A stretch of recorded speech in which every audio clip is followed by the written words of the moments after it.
Good morning student. आइए आज हम जीव जगत का वर्गीकरण जो क्लास 11th का सेकंड चैप्टर है उसके हम 2-3 लेक्चर ले चुके हैं। यदि आप पहले उस वीडियो को नहीं देखे हैं तो प्लीज़ देखिए और अंत तक ज़रूर देखिए और लाइक शेयर एंड सब्सक्राइब करिए यदि पहली बार इस चैनल में आप आए हैं तो उसके कुछ हम MCQ करने जा रहे हैं जो हम लेक्चर पहले पढ़ा चुके हैं। सभी यूकैरियोटिक एक कोशिकीय जीवों का संबंध किससे होता है, यानी कि जो यूकैरियोटिक हैं तो उनका संबंध किससे होता है। तो क्या है, जो 5 जगत वर्गीकरण जो विटेकर नामक वैज्ञानिक 5 जगत का वर्गीकरण किए थे उसमें क्या था कि एक कोशिकीय जीव 2 जगत में पाए जाते थे। पहला था मोनेरा, दूसरा था प्रोटिस्टा। लेकिन और जो 3 जगत थे फंजाई, प्लांटी, एनिमिलिया, तो उसमें क्या था, बहुकोशिकीय जीव पाए जाते थे और मोनेरा और प्रोटिस्टा में एक कोशिकीय पाए जाते थे। उनमें से भी डिफरेंशिएशन किया गया, जिनमें से मोनेरा में प्रोकैरियोटिक एक कोशिकीय पाए जाते थे और प्रोटिस्टा में यूकैरियोटिक एक कोशिकीय पाए जाते थे। तो इसका सही आंसर क्या होगा, सभी यूकैरियोटिक एक कोशिकीय जीव की बात कर रहा है तो इसमें क्या होगा, प्रोटिस्टा आंसर होगा, सेकंड नंबर।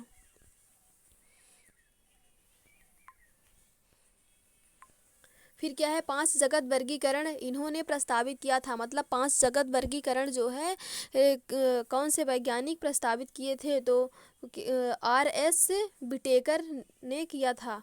फिर क्या है, लवणीय क्षेत्र में पाए जाने वाले जीव कहलाते हैं। लवणीय क्षेत्र में पाए जाने वाले, ये नाम से ही डिनोट हो रहा है कि कौन से क्षेत्र में पाए जाते हैं। तो मेथेनोजेंस में, या लवणरागी, या आत्पोद्भिद यानी कि हेलियोफाइट, या थर्मो एसिडोफिल्स। तो इसका सही आंसर सेकंड नंबर होगा।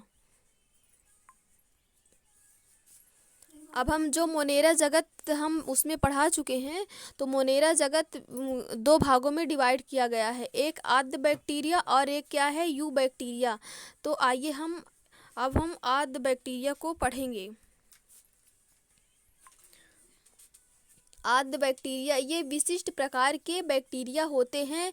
ये बैक्टीरिया अत्यंत कठिन वास स्थानों जैसे अत्यंत लवणीय क्षेत्र, हेलोफी, गर्म झरने, थर्मो एसिडोफिल्स यानी गर्म झरने जिसे हम इंग्लिश में बोलते हैं थर्मो एसिडोफिल्स, और लवणीय क्षेत्र को इंग्लिश में क्या बोलते हैं, हेलोफी। और फिर क्या है, एवं कच्छ क्षेत्र यानी कि जिसे मेथेनोजेंस बोलते हैं में पाए जाते हैं। यानी कि जो ये आद्य बैक्टीरिया हैं ये कहाँ कहाँ पाए जाते हैं, गर्म झरने में भी पाए जाते हैं, लवणीय क्षेत्र में पाए जाते हैं और कच्छ क्षेत्र में पाए जाते हैं। और ये इसमें क्वेश्चन दे देगा और ये तीनों स्थान का नाम दे देगा और बोलेगा कि कहाँ कहाँ पाए जाते हैं, तो उपरोक्त सभी आएगा। और इंग्लिश में अगर पूछ सकता है तो पूछ लेगा आद्य बैक्टीरिया कहाँ कहाँ पाए जाते हैं, तो हेलोफी दे देगा, थर्मो एसिडोफिल्स दे देगा और मेथेनोजेंस दे देगा। तो ये भी मतलब हिंदी के साथ साथ पूरा इंग्लिश भी आना चाहिए इसका। क्या है, आद्य बैक्टीरिया तथा अन्य बैक्टीरिया की कोशिका भित्ति की संरचना एक दूसरे से भिन्न होती है। यानी कि जो आद्य बैक्टीरिया है, तो आद्य बैक्टीरिया की यदि हम संरचना देखें, बाहरी बनावट देखें, आंतरिक बनावट भी देखें, तो अभी जो बैक्टीरिया हैं उनके क्या है, अन्य बैक्टीरिया से क्या है, कोशिका भित्ति की संरचना एक दूसरे से भिन्न होती है, यानी कि डिफरेंस दिखती है। यही लक्षण उन्हें प्रतिकूल अवस्थाओं में जीवित रखने के लिए उत्तरदायी है। यानी कि यदि कोई पूछे कि जो आद्य बैक्टीरिया है तो उसको प्रतिकूल परिस्थिति में रखने के लिए कौन सा वो उत्तरदायी है, तो ये क्या होगा, कोशिका भित्ति के कारण ही ये सभी जगह सरवाइव कर लेता है। फिर क्या है, मेथेनोजेन अनेक रूमिनेंट पशुओं जैसे गाय एवं भैंस, यानी कि जो रूमिनेंट पशु यानी कि जो मतलब गाय भैंस और ये जो बैल हैं, तो इनमें क्या होता है, रूमिनेंट यानी कि जो स्टमक का पार्ट होता है, तो उसमें हम लोगों में मतलब एक ही होता है, उसमें 2-3 भागों में मतलब बटा होता है, 3-4 भागों में। तो एक रूमिनेंट वाला पार्ट होता है, तो ये क्या है, वहाँ पर भी आद्य बैक्टीरिया सरवाइव कर जाता है। फिर क्या है, आंत्र में पाए जाते हैं, यानी कि आंत्र में स्टमक में नहीं, आंत में पाया जाता है, आंत्र में पाए जाते हैं। तथा इनके गोबर से मीथेन जैसे गैस का उत्पादन होता है। यानी कि जो इनके गोबर, यानी कि जो गाय भैंस हैं, इनका जो गोबर मल पदार्थ निकलता है उनमें क्या होता है, ये पाए जाते हैं, मीथेन गैस बनती है उनमें, उनमें भी ये पाए जाते हैं। कौन? आद्य बैक्टीरिया। अब हम यू बैक्टीरिया देखते हैं। मोनेरा जगत को दो भागों में डिवाइड किया गया था, पहला आद्य बैक्टीरिया और दूसरा क्या है, यू बैक्टीरिया। तो हम आद्य बैक्टीरिया को पढ़ चुके हैं, अब पढ़ रहे हैं यू बैक्टीरिया। हजारों यू बैक्टीरिया अथवा वास्तविक यू बैक्टीरिया की पहचान एक कठोर कोशिका भित्ति एवं एक कसाव चल बैक्टीरिया द्वारा की जाती है। यानी कि जो यू बैक्टीरिया है, अगर कोई पूछे कि मोनेरा जगत में बैक्टीरिया को दो भागों में डिवाइड किया गया है, एक आद्य बैक्टीरिया, एक यू बैक्टीरिया, तो हम वास्तविक यू बैक्टीरिया किसे बोलेंगे? यू बैक्टीरिया को बोलेंगे कि आद्य बैक्टीरिया को बोलेंगे? तो वास्तविक बैक्टीरिया हम किसे बोलेंगे? यू बैक्टीरिया को बोलेंगे। फिर क्या है, ये साइनोबैक्टीरिया, जिन्हें हम क्या बोलते हैं, नील हरित शैवाल भी बोलते हैं। साइनोबैक्टीरिया को हम नील हरित शैवाल बोलते हैं। में हरित पादपों की तरह क्लोरोफिल ए पाया जाता है। यानी कि जो साइनोबैक्टीरिया है, पादपों में क्या पाया जाता है, क्लोरोफिल ए पाया जाता है, जो प्रकाश संश्लेषण में बहुत मदद करता है। तो इसी प्रकार किसमें, साइनोबैक्टीरिया में भी क्या पाया जाता है, क्लोरोफिल ए पाया जाता है। तथा ये प्रकाश संश्लेषी स्वपोषी होते हैं। यानी कि क्या होते हैं, प्रकाश संश्लेषी स्वपोषी होते हैं। फिर साइनोबैक्टीरिया एक एक कोशिक क्लोनी अथवा तंतुमय अलवड़ जलीय, समुद्री अथवा स्थलीय शैवाल है। अब ये यहाँ से क्वेश्चन पूछ सकता है कि जो साइनोबैक्टीरिया है, साइनोबैक्टीरिया के फीचर्स दे देगा कि ये कैसा है। साइनोबैक्टीरिया फिर एक पहला पॉइंट बना देगा, एक कोशिक होता है, फिर दूसरा क्लोनी यानी कि कॉलोनी में रहता है, पूरा कॉलोनियन बना के रहता है, फिर तंतुमय भी रहता है, अलवड़ जलीय, समुद्री यानी कि जो समुद्र जली में भी पाया जाता है, तथा स्थलीय शैवाल है। और क्या है, स्थलीय शैवाल है। और तो ये क्या है, पूरा फीचर्स ये याद होना चाहिए। फिर क्या है, इनकी क्लोनी, ये यहाँ से बहुत इम्पोर्टेंट है। वैसे एनसीईआरटी की तो एक एक लाइन, एक एक शब्द बहुत इम्पोर्टेंट है, लेकिन ये साइनोबैक्टीरिया का ये फीचर्स पूछ सकता है। यहाँ से ये शैवाल है, एक प्रकार का क्या है, ये शैवाल है साइनोबैक्टीरिया।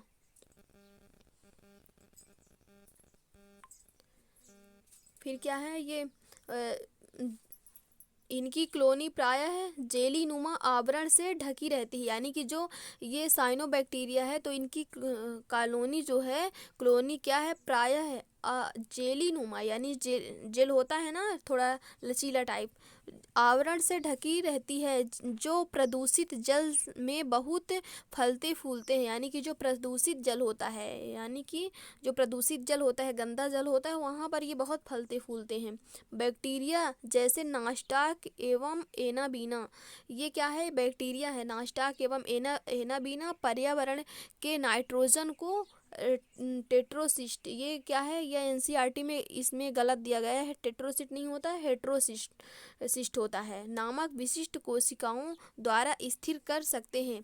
ये जो नास्टाक एवं एनाबीना, ये बहुत क्वेश्चन में आता है। ये कॉम्पिटेटिव लेवल जो एंट्रेंस एग्जाम होते हैं, ये क्वेश्चन बहुत पूछा जाता है। नास्टाक एवं एनाबीना, नास्टाक एवं एनाबीना पर्यावरण के नाइट्रोजन को हेट्रोसिस्ट नामक विशिष्ट कोशिकाओं द्वारा। अब यहाँ पर पूछ लिया जाएगा, जो नास्टाक एवं एनाबीना बैक्टीरिया है, तो वो उसमें कौन सा एक विशिष्ट कोशिका होता है जहाँ पर क्या होता है, उसका नाइट्रोजन का स्थिरीकरण होता है, तो क्या है, हेट्रोसिस्ट होता है। ऐसे भी पूछ लेगा। और पूछेगा, ये पूछ सकता है कि ये हेट्रोसिस्ट किस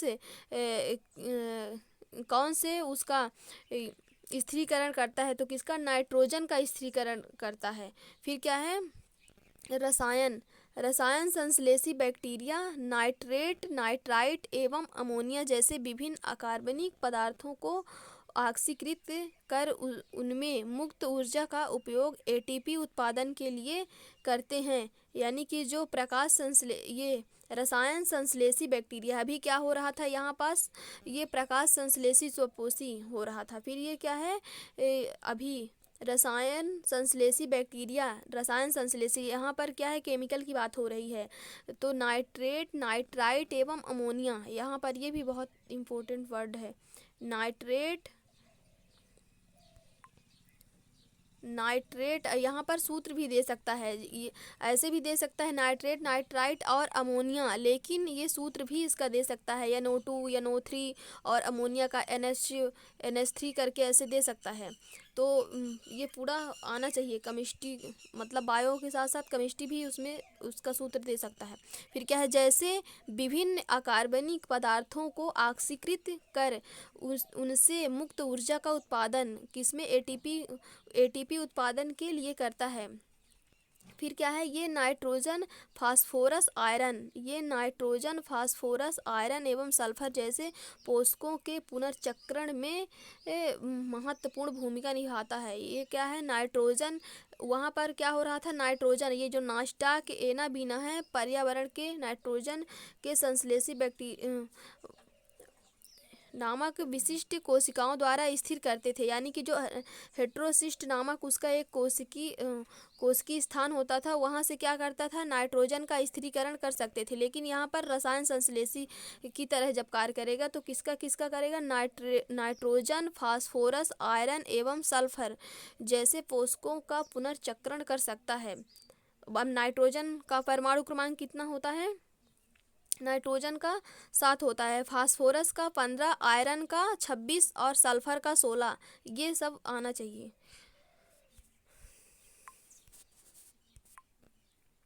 फिर क्या है, परपोषी बैक्टीरिया, अब क्या हो रहा किसकी बात हो रही है, परपोषी बैक्टीरिया की। अब पहले, इसके पहले किसकी बात हो चुकी है, ये क्या है, प्रकाश संश्लेषी और रसायन संश्लेषी, अब किसकी हो रही है, परपोषी बैक्टीरिया की।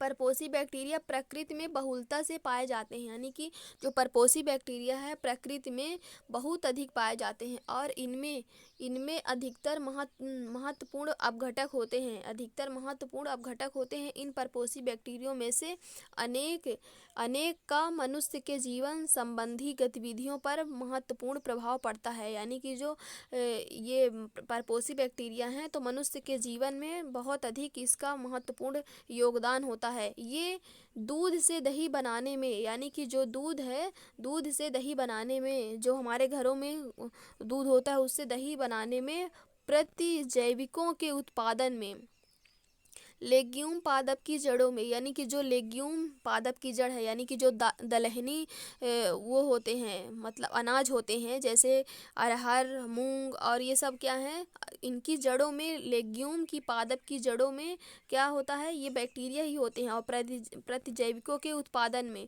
और क्या है, दूध से दही बनाने में, और फिर में नाइट्रोजन स्थिरीकरण में सहायता करते हैं। अब ये 4 पॉइंट यहाँ पर क्लियर होना चाहिए।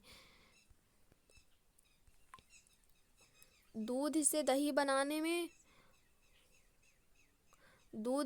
बनाने में, प्रतिजैविकों के उत्पादन में, लेग्यूम पादप की जड़ों में नाइट्रोजन स्थिरीकरण में सहायता करते हैं, यानी कि जो लेग्यूम पादप की जड़ होती है उसमें नाइट्रोजन स्थिरीकरण में सहायता करता है। कौन, ये बैक्टीरिया ही करते हैं। वहाँ पर जो जड़ होती है वहाँ पर क्या होता है, बैक्टीरिया होते हैं, और जो वायुमंडल में नाइट्रोजन जो भी जहाँ से पाते हैं तो वो वहाँ से सीधे जड़ में या नीचे जो भी है मिट्टी होती है वहाँ से नाइट्रोजन लेकर पादप को स्थानांतरण कर देते हैं। तो क्या होते हैं, उसके लिए, पादप के लिए तो लाभ हो गया। और क्या है, दूध से दही बनाने में, जब हमारे घर में दूध होता है तो पकाने के बाद फिर क्या करते हैं, उसमें थोड़ा सा मट्ठा जो होता है उसको डालकर बैक्टीरिया की मतलब ग्रोथ हो जाए, जिससे क्या हो जाता है, दही बन जाए, तो ये भी लाभकारी बैक्टीरिया है। फिर प्रतिजैविकों के उत्पादन में, ये सब क्या है, बैक्टीरिया के लाभ है। ये क्या है, परपोषी बैक्टीरिया है। फिर क्या है, कुछ बैक्टीरिया रोगजनक होते हैं जो मनुष्य, फसलों, फार्म एवं पालतू पशुओं को हानि पहुंचाते हैं। ये तो क्या है, लाभ है, लेकिन ये क्या है, हानि पहुंचाते हैं। कुछ मनुष्य में, बहुत सारे बैक्टीरिया क्या है, मनुष्य में यदि हो जाते हैं तो बहुत सारी बीमारियां या डिजीज़ फैल जाती हैं, फसलों में हो जाती है, और फार्म एवं पालतू पशुओं को हानि पहुंचाते हैं, यानी कि जैसे जो फार्म, जैसे मुर्गी फार्म हो गए, तो वहाँ पर बहुत सारी यदि मुर्गियों को क्या है बहुत सारे बैक्टीरियल डिजीज हो जाते हैं, तो क्या है बहुत सारी मर जाते हैं एक साथ, और बहुत नुकसान होता है, तो क्या है हानि पहुँच जाती है। विभिन्न विभिन्न बैक्टीरिया के कारण हैजा, टाइफाइड, अब ये क्या है बीमारी के नाम है। हैजा होता है, टाइफाइड होता है, टिटनेस होता है, साइट्रस कैंकर जैसी बीमारियां होती हैं। अब यहाँ पर यदि क्वेश्चन वो बनाना चाहे तो ऐसे बनाएगा, हैजा दे देगा, टाइफाइड और टिटनेस और साइट्रस कैंकर, और फिर क्या बोल देगा, इनमें से चुनिए कौन सी बैक्टीरियल डिजीज है। तो यहाँ पर क्या दिया है, ये सभी बैक्टीरियल डिजीज हैं। ये जितने भी यहाँ सब दिए गए हैं, ये यहाँ से यहाँ तक, ये सब क्या है बैक्टीरियल ही डिजीज हैं। और यदि तीन मतलब क्या है वायरस डिजीज दे देगा जो वायरस के द्वारा होता है, और एक ये बैक्टीरिया वाला दे देगा, फिर बोलेगा कि इसमें से कौन सा बैक्टीरियल डिजीज है। तो ये सब कंप्लीट होना चाहिए। हैजा, टाइफाइड, टिटनेस, साइट्रस कैंकर, ये क्या है सब बैक्टीरियल डिजीज हैं। अब हम देखते हैं कि कुछ बैक्टीरियल डिजीज, जैसे कि ये जो टाइफाइड फीवर होता है, बहुत आजकल बहुत टाइफाइड फीवर फैल रहा है। तो ये क्या है टाइफाइड फीवर, ये किस में होता है, छोटी आंत में होता है, छोटी आंत में होता है। और इसके लक्षण कैसे दिखते हैं, इनलार्ज्ड लीवर एवं स्प्लीन, यानी कि जो लीवर है वो क्या है बड़ा हो जाता है, आकार में उसकी वृद्धि हो जाती है। और क्या है स्प्लीन भी क्या होता है इनलार्ज हो जाता है। और क्या है ये रेसेस, यानी कि लाल लाल चकते, जिसे बोलते हैं ना मोती की तरह इस हो जाती है, ये लाल लाल चकते भी हो जाते हैं अब पेट में। और क्या है अल्सर इन इंटेस्टाइन, यानी कि अल्सर यानी कि छेद हो जाता है किसमें, इंटेस्टाइन, कौन सी छोटी आंत में छेद हो जाता है। ये बहुत घातक रूप ले लेती है, तो छेद हो जाता है और व्यक्ति की मृत्यु तक हो सकती है इस टाइफाइड फीवर से। और क्या है white coating on the tongue, यानी कि क्या है जो टंग है उसकी मतलब जीभ है, तो क्या है एकदम सफ़ेद सफ़ेद दिखने लगेगी, मोटी मोटी। तो जब हम डॉक्टर को क्या है दिखाने जाते हैं, तो ये सीधे आगे आँख भी देखते हैं, और क्या है बोलते हैं अपना जीभ दिखाइए। तो उनको पता चल जाता है कि इनकी जीभ कोटेड है कि नहीं कोटेड है। फिर उनको आगे लक्षण एब्जॉर्ब किया जाता है कि ये कौन सी फीवर है, तो उनको शक होता है कि हाँ बस ये फीवर, उनको मतलब साइन सिम्टम्स देखने से पता चलता है। फिर उनको एक्यूरेट करने के लिए टेस्ट कराने के लिए बोलते हैं, जैसे विडाल टेस्ट होता है। तो जब विडाल टेस्ट हो जाता है तो फिर उसमें क्या है कि कितनी गंभीर बीमारी, मतलब कितना ज़्यादा हो गई है कि मतलब अभी फ़िलहाल में हुई है, उससे पता चलने के बाद डायग्नोसिस लिखने के बाद पूरा ट्रीटमेंट होता है। फिर क्या है ये साल्मोनेला टाइफी, ये क्या है साल्मोनेला टाइफी नामक जीवाणु से होता है। यदि यहाँ पर पूछा जाए कि टाइफाइड फीवर किस जीवाणु से होता है, किस बैक्टीरिया से होता है, तो साल्मोनेला टाइफी नामक जीवाणु से होता है। और क्या है इसके लक्षण कैसे दिखते हैं, तो जिस व्यक्ति में टाइफाइड होगी उसकी टंग यानी कि जीभ क्या होगी वाइट कोटेड, यानी सफ़ेद सफ़ेद मोटी मोटी देखने में लगती है। और क्या है ये मतलब उसके बाहरी लक्षण पेट में मतलब क्या है रेसेस, यानी कि इसके लक्षण ये जो दिखाए गए हैं, ये जब घातक रूप ले लेता है तब इस तरह होने लगता है। तो क्या है बॉडी में क्या होते हैं लाल लाल रेसेस दिखने लगते हैं, और लीवर और क्या है स्प्लीन लार्ज हो जाते हैं, और अल्सर इन द इंटेस्टाइन, यानी कि छेद हो जाते हैं किसमें उसमें इंटेस्टाइन में। तो जब हम फूड खाएंगे मतलब खाना खाएंगे, तो वो खाना क्या हो जाएगा मतलब अच्छे से एब्जॉर्ब और उसका डाइजेशन नहीं हो पाएगा, तो क्या है व्यक्ति की मृत्यु हो जाती है। फिर क्या है ये हम कुछ डायग्राम यहाँ पर शो किए हैं, जैसे कि हैजा, हैजा क्या है, हैजा को कोलेरा भी बोलते हैं, कोलेरा रोग के लक्षण है ये, मतलब उल्टी दस्त स्टार्ट हो जाएंगे, लूज मोशन।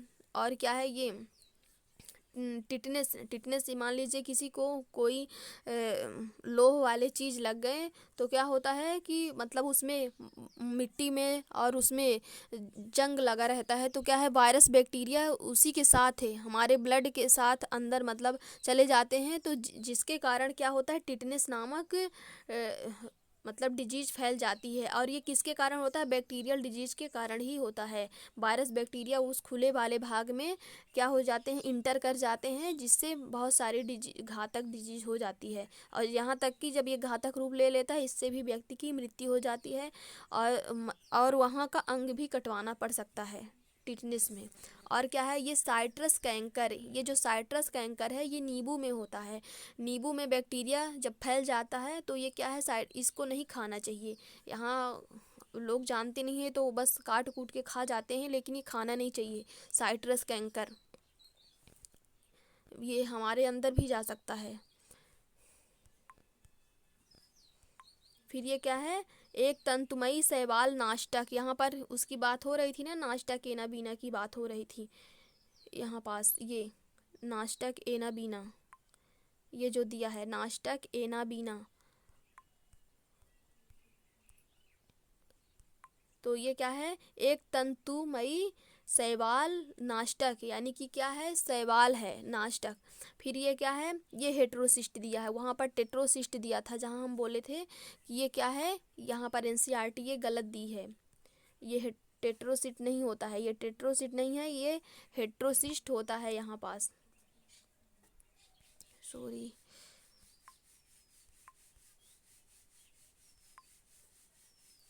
ये जो है ये टेट्रोसिस्ट नहीं होता है, हेट्रोसिस्ट होता है।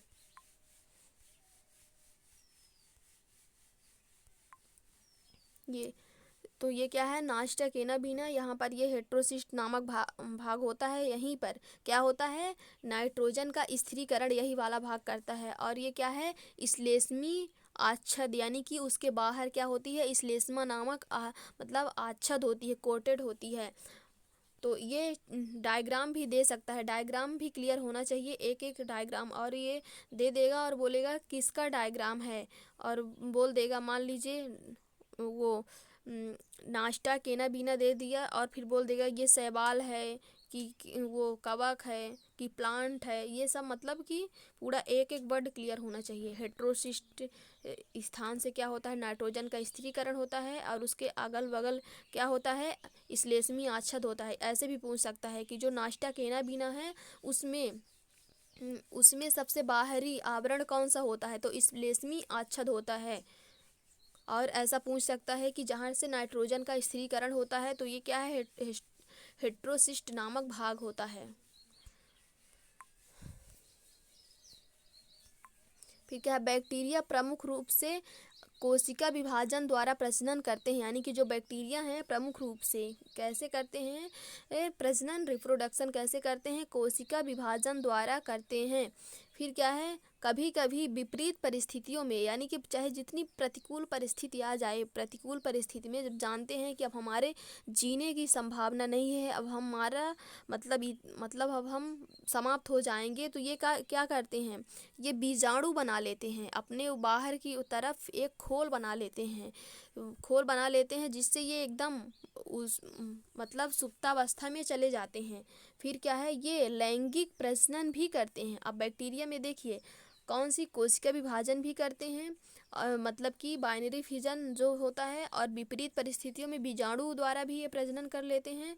और फिर क्या होता है, लैंगिक प्रजनन भी करते हैं। अब यहाँ पर से क्वेश्चन ऐसा पूछा जाएगा कि बैक्टीरिया में प्रजनन पाया जाता है, पहला पॉइंट दे देगा कोशिका विभाजन, दूसरा पॉइंट दे देगा बीजाणु द्वारा, तीसरा पॉइंट दे देगा लैंगिक प्रजनन, और चौथा दे देगा उपरोक्त सभी। तो चौथा पॉइंट सही होगा, मतलब कि तीनों स्थितियों में इसका क्या होता है, प्रजनन होता है। फिर क्या है, बैक्टीरिया से दूसरे बैक्टीरिया में डीएनए का पुरातन स्थानांतरण, यानी कि जब कोई पूछे कि बैक्टीरिया में जो लैंगिक प्रजनन होता है तो उसमें कैसे होता है, तो इसमें क्या होता है, डीएनए का स्थानांतरण होता है, इसीलिए क्या है, लैंगिक प्रजनन। जो ह्यूमन है उसमें क्या होता है, एक डीएनए का ही तो स्थानांतरण होता है बॉडी के अंदर, जिससे क्या है, जिसे लैंगिक प्रजनन बोल दिया जाता है। उसी तरह ये क्या है, बाह्य माध्यम में होता है, तो ये क्या है, लैंगिक प्रजनन होता है और डीएनए का स्थानांतरण कर दिया जाता है एक बैक्टीरिया से दूसरे बैक्टीरिया में, जिसे लैंगिक प्रजनन बोल दिया जाता है। फिर क्या है, अब यह माइकोप्लाज्मा की बात आ रही है, ये माइकोप्लाज्मा से भी बहुत क्वेश्चन बनते हैं। ये जो है माइकोप्लाज्मा ऐसे जीवधारी हैं जिनमें कोशिका भित्ति बिल्कुल नहीं पाई जाती है। अब यहाँ से बस इतने ही वर्ड से क्वेश्चन पीएनएसटी में पूछ लिया गया था कि कोशिका भित्ति मतलब माइकोप्लाज्मा जो है, माइकोप्लाज्मा क्या है, एक जीवधारी है, मतलब जीव है ये। माइकोप्लाज्मा ऐसे जीवधारी हैं जिनमें कोशिका भित्ति बिल्कुल नहीं पाई जाती, यानी कि इसमें कोशिका भित्ति पाई ही नहीं जाती है। ये सबसे छोटी जीवित कोशिकाएं हैं। अब ये क्या है, यहाँ ये भी पूछ लिया जाएगा कि सबसे छोटी जीवित कोशिका क्या है, तो ये क्या है, माइकोप्लाज्मा, यानी कि सबसे छोटी जीवित कोशिका है।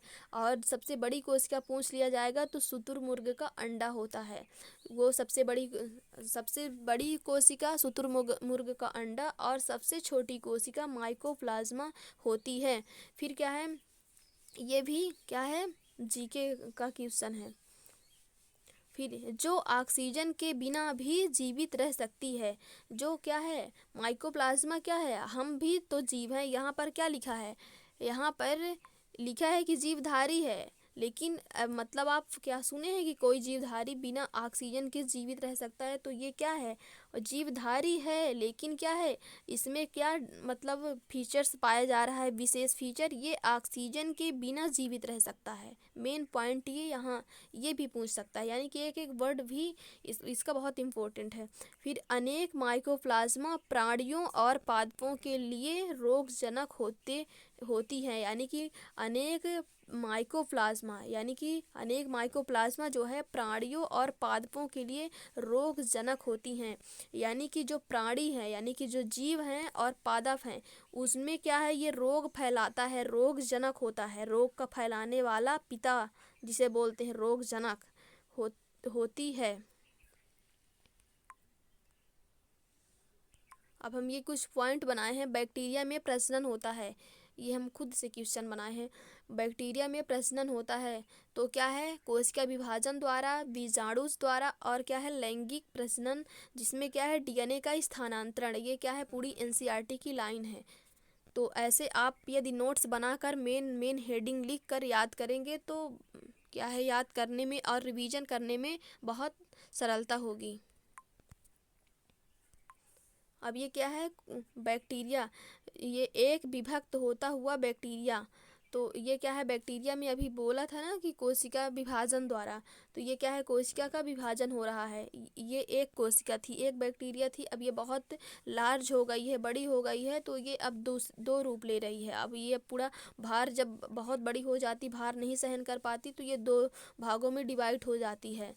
तो क्या है, ये क्या है, इसका डीएनए है, ये डीएनए है जो मतलब कि कोशिका द्रव्य में बिखरा होता है डीएनए। ये क्योंकि ये बैक्टीरिया क्या होती है, प्रोकैरियोटिक होती है, तो क्या है, कोशिका द्रव्य में बिखरा होता है।